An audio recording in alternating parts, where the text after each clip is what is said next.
glasses on. So this is the actual slurry wall. The slurry wall, when they built the tower, 66 and 73, they built the slurry wall. Keep the Hudson River from coming through. Okay. Hudson River's 2 blocks over. The tower's on the other side. That's the waterfall's right above that. Oh, okay. Below the towers were 6 floors, 6 levels. Department stores were up top. They went underneath the towers like that, underneath all the towers. 3 parking garages were below that. The trains were down there, the 5th level down. Half train New Jersey, number 1 train in lower Manhattan. The fear was if the water came through the slurry, down the tunnels and up the subways, Manhattan would have got flooded with water. Because Manhattan's also surrounded by water. And you have no place to go down there. Up top, you can find a tall building on the rooftop. But if that had happened, a lot more people would have perished, and there were leaks in the wall. So that slurry wall goes around the towers all the way around like this. You should shoot a picture. You shooting that? Yes. Museum, we're here. We're just underground. Originally, there were 7 towers. Twin Towers were the tallest buildings in the world. The planes knocked them down. There's internal damage to the other towers. They knocked them all down, so all this is gone. So now you got the number 1 tower here. That replaced the Twin Towers. Museum, we're here underground. Across from that's the Arcade, the building with the funny looking roof. That's where you get on the trains now, because before you got on the trains, underneath down where the towers were, and where there's new construction on the other side, gonna be an art center. Oh, wow. But the big story was that. Now there were leaks in this, there were leaks, and they had to seal it back up. The slurry wall is 70 feet tall from the grass up top to bedrock. That's the lowest you can go, which is down below. That one section right there is 70 feet tall, 22 feet wide, and 3 feet thick. To seal that, they put another 3 feet on the outside of that wall. For the rest of the slurry wall, from corner to corner, they put this 3 feet on the inside of the wall. And they did that to keep the museum as a historic site. You have to keep part of the original wall. Oh, wow. Thank you so much for sharing that. Oh, amazing. You're nothing around here, that's for sure. You could tell, south or west? Chicago. Yes. Chicago. My youngest daughter graduating from NYU. Right here? Nuh-uh. This is my oldest. She already graduated with her master's, so my youngest just received her master's. God bless you. And today is my birthday. You said her yeah. You don't look that old. I'm 63. Y'all could be sisters. Oh, the sister. Come on, I'll show you my thing. Come on. Okay. You see the pillars coming down, the columns coming down? Now you have to come over here when you finish getting that. Because it's down below, you see the small squares? That's physically where they cut the columns off. The waterfall's right above this, but the waterfall's off a couple feet. But that's actually where the wall of the North Tower was. Oh, really? Where the wall, the antenna on top, that's this tower. So that's where the towers were. The tower was, where those squares are, that's where the wall of the tower was. Oh my goodness. Actually, wow. Wow, where you see the squares. Wow, isn't that amazing?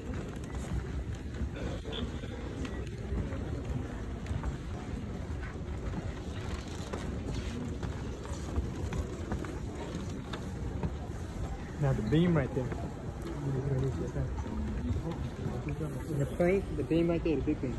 Oh, right there. Oh, when the plane okay. hit the North Tower on the 93rd floor, the plane actually physically hit that beam. Oh, okay. It was broken at the bottom where the nose of the plane broke it. Oh, okay. That's heat, not bombs that did that damage. The towers were hollow on the center because of the elevator stuff. Which in a sense weakens the tower because normally on a building you have your floors, they'd be crisscrossed like a checkerboard, the beam, to hold up the floors. With the tower, because it's hollow in the center, it means only the outside building, outside beams held it up. Wow. I mean, they held it up. It's the tallest thing in the world, but I mean, it's not, in a sense, structurally as strong as like the Empire State Building. A plane hit the Empire State Building in 1945, and they put a hole in the side. This is a different story, though. Oh. And that's heat that did that, not bombs. It was 2,000 degrees Fahrenheit on the 93rd floor when the plane hit. The reason why it was so hot was the sprinkler system was down. Also, the asbestos with the old building codes only went up 40 floors. It was 110-story high. After that, there was some kind of stuff they sprayed on just to the heat stuff. and it chipped right off. So when the plane hit, all that wood right off. So it was 2,000 degrees Fahrenheit. Oh. Conspiracy theory tells you that the bombs dropped it down, and it still doesn't melt. Still melts 12 to 1,400 degrees Fahrenheit. It was 2,000 degrees Fahrenheit. Airplane fuel ignites at 1,800 degrees. Again, it was 2,000 degrees. So it's plenty of heat to do all that damage. Right. When the plane hit, the plane went through the floor, almost through to the other side. The beams went in and broke in, and the floor shifted down. And one by one, the floor just down, boom, boom, boom, straight down. Right. It was designed to go down and not over because more people got killed. It was a tall building wall that went over. So you wanted to go straight down. And what they, you're gonna surprise me. What they thought were bombs, but every time a floor hit the next floor below it, boom, boom, that's what they heard. It wasn't bombs. Oh, okay. See, I don't do conspiracy theory. The NIST report, N-I-S-T, N-I-S-T. Look at that report for a lot of details and research if you want to do it. NIST. The government did that. They have books. It was a book. Yeah, because a lot of people was thinking that it wasn't just the plane, it was the bomb. So, okay. I mean, when different crews came down at different times, and you might not pick it up. Right. And they came down, they told me that the higher ups here were in on the terrorists. That doesn't make sense. Yeah, because that's what they felt. They felt like certain people didn't even come to work that day. So, like Well, you're saying. I can speak to that also. Normally there will be 80 I'll tell you that 80 to 90,000 people would normally be in the town. You have 30 to 40,000 employees. Yeah. That day there were around 18,000 people in both towns. Ooh, which was considerably low. And some of the reasons Bloomberg was going for office, Ooh. primary voting day. It was the first day of school. And it was a football game the night before. So that a lot less people were in the towers, thank God. Okay. Wow. As far as the highest being in on it, you lost 3,000 bills in the world, so that's prestige. But the biggest thing to me was the money. If you count 19, I think it was $19 a head back then, times, what was it, I forgot how many thousands of people, so if you say 10, 20, not 20, but 10, 15,000 people, that's millions of dollars. You lost that day. You own money, but you want the money in oil over there. That doesn't make sense. Right. If you multiply to 2001 and 2014 when the museum opened, you got the cost of all the new towers and everything, plus all those millions every year that you lost. And insurance company's not going to give you all that money back. So I don't think conspiracy. That doesn't make sense. For the numbers alone, the money alone, they're not stupid. They're not, and it was easy money. I started here at 13, the museum opened at 14. Back then, the museum did not close. I'm sorry, It was open 365 days a year. Oh, okay. So you multiply these numbers out, I mean, and it was before the virus. Most of the people came from Europe like that, overseas. It was like a wave of people. I mean, it's like I don't know, say. In screening, when you go up now, if you have too many people because of the virus, they shut down, right? Back then, it didn't shut down. People just streamed in all day long, straight through. It didn't slow down to about 2 or 3 o'clock in the afternoon. Wow. 5.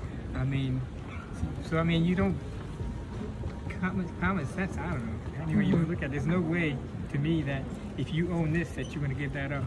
Exactly, yeah. For money and oil over there. You're going to send the army, drop a bomb. I mean, that's what you're going to do. They do anyway. Some people anyway. So I don't do conspiracy theory, and but if you look up the NIST report, there are other people that did reports too, but the NIST is like the official from the government. Oh, okay. And it shows you even at Tower 7 across the street. That was a building fire. The planes didn't hit it, but some of the debris from one hit 7. And again, the floors shifted down, so the reason why it went straight down.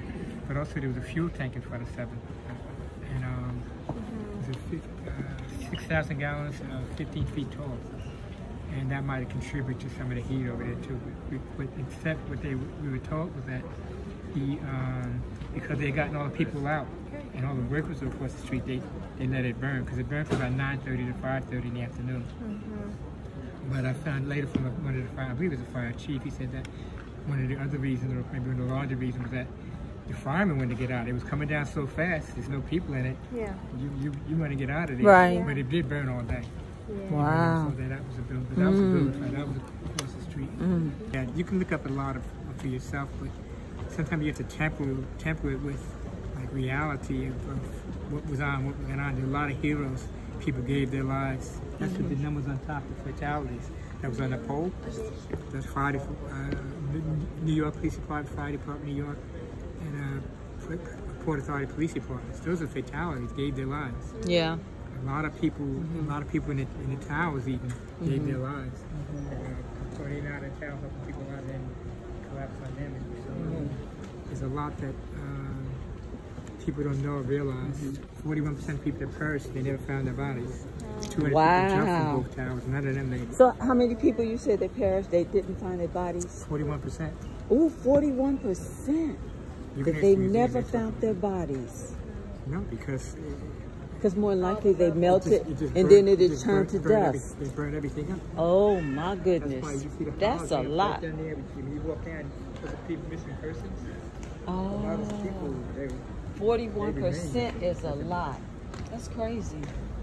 Oh my goodness. There's a lot that goes on there. People don't, there's blessings out there. I look at the blessings part of it. People that gave their lives. Right. People that there was one lady. You still recording this? Okay, I'll turn it on. on. No.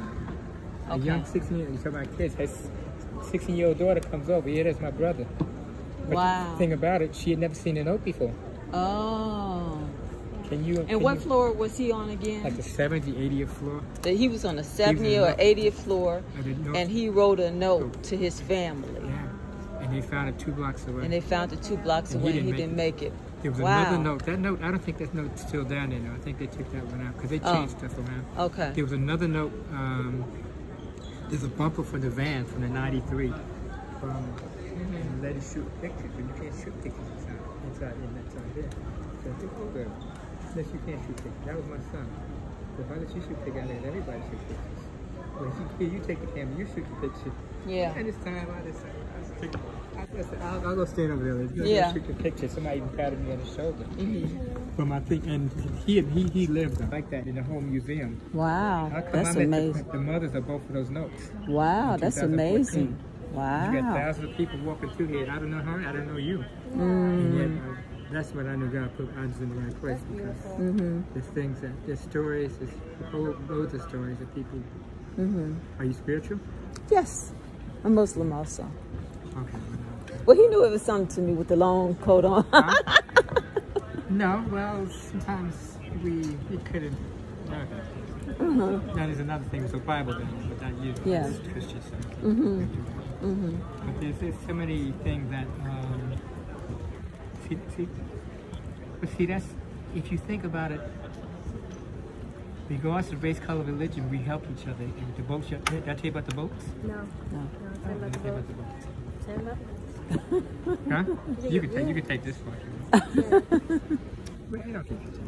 These are the tunnels, but they were blocked off for emergency use only because you couldn't even walk across that to certain points. Tugboat, pleasure boat, ferry boat, coast boat, they got people from one side to the other. Remember I tell you, all the people were trying to get out of here. You couldn't just walk out.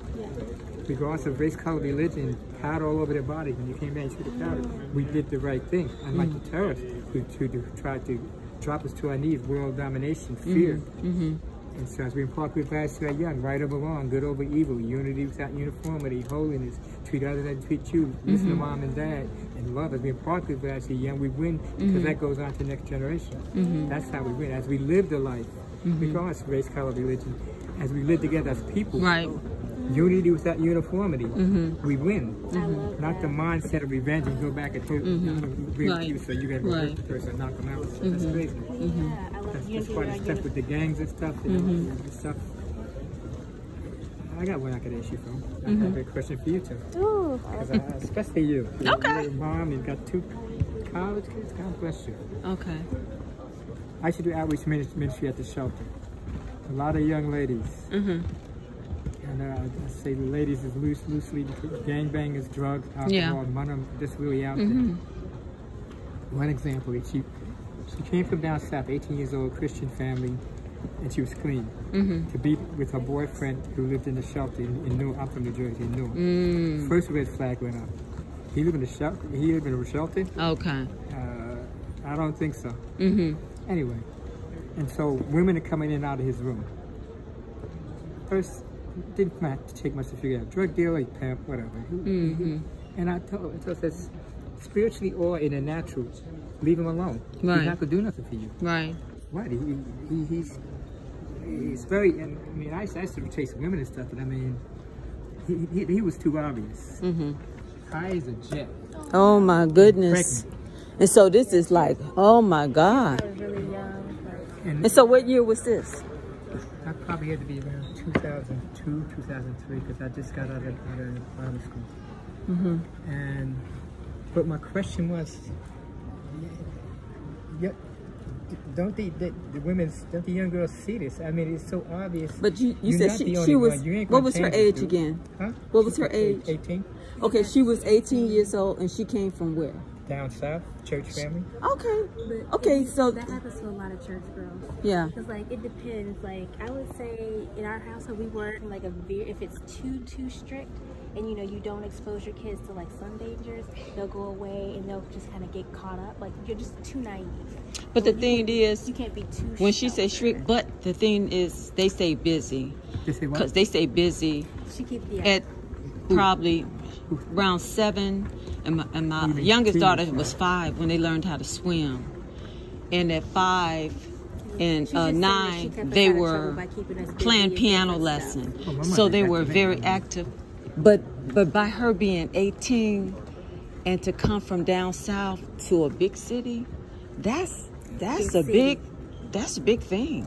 And so it's huge. City, though. Yeah. So we were from the city. We kind of knew a little bit. Yeah. You have to be exposed. Yeah. But look, dude, people, it's not too much to figure out. If people that do drugs. Yeah. When I went in the street, okay, I got chase women, but the drug guys, no. I got no use for them. I don't care, male or female. Right. Because anything that's going to control me, that was a no-no. I didn't even smoke. I never smoked a herb in my life. But she was 18, and so she was extremely young. And if he's a pimp, then he got game. He knows what to say and trust. Yeah. Some people are ready. If you don't have a good relationship with your parents, maybe she's like rebelling against her parents. Even if she's a church girl, there could be like a lot of things. I've seen church girls. I've seen it happen before. So it's probably. So what's her condition right now? Do you stay in contact with her or no? You just happen to see her? 2 years ago. Oh, okay. Even when I saw her on the street, that ended that anyway. I mean, it's not that I didn't want to have it. She was gone. I mean, Diaper's going to take the kid. She got drugs in her system. Oh, okay. She's probably addicted, so she's done. Yeah. And and if he didn't turn around, he's going to turn around. Yeah. So I mean, so when I see the young girls, I say, I mean, love is love, but I mean, love it's not to me. That's blind. That's But that's what they say about love. They say love is blind initially. And what's your name? Because we're gonna keep moving. My church name. Not uniformity. Unity without uniformity. I love that so much. Unity without uniformity. It's so beautiful. Especially we're in New York. Yeah. We work together. We might disagree on spiritual source. Right. And how to get there, but we both have to live and serve together and survive and have jobs and good housing and good medical, good schools for everybody. So you have to do it. Okay. Great meeting you. Thank you. I appreciate you. Thank you so much. Wow, that's amazing. I know tomorrow she's probably on the next. But I'm glad he said about this pole. It's very The bottom. You gotta picture it. Let me see. Mom, I'm gonna go ahead and do my. I'm gonna listen to this. Which one? Where's it at? Well, so I don't think it's for this one. So, like, this was. Hold on. So that was a slurry wall. And see, these right here, that's for that. It doesn't have one for everything. You have to match the picture. Oh, I see. So whenever you want to, you know. Okay.